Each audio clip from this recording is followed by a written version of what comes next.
As you know, Hytham, the negotiations are currently at a critical juncture.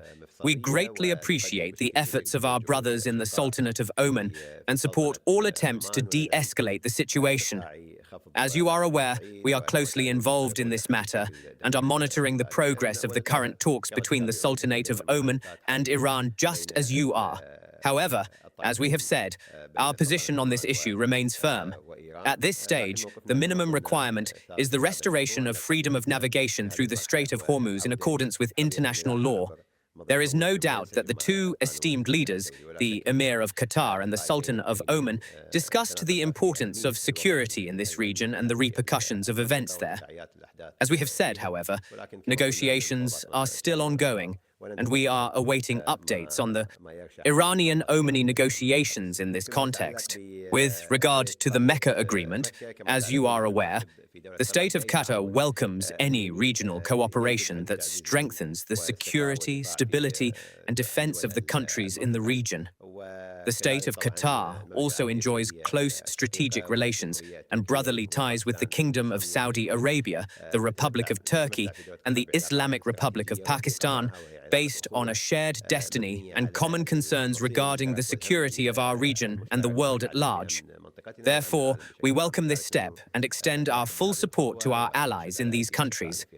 We view any defense framework based on cooperation and good neighborly relations completely positively. Regional security is a collective responsibility. It is our responsibility to work together within the framework of bilateral relations between our countries and within the joint regional coordination framework. Unfortunately, Israel's approach of stalling the implementation of all agreements from day one to the present day is ongoing, and we are counting on the international community to exert pressure to ensure the agreement is implemented. We believe that progress has been made following Hamas's recent announcement.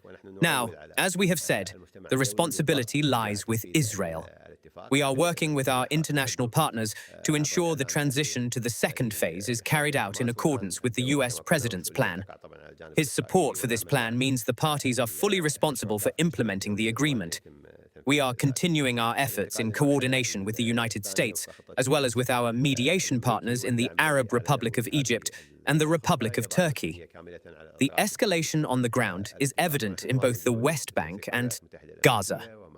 The number of casualties is rising, and practices such as the targeting of schools in the West Bank remind us of those in the Gaza Strip.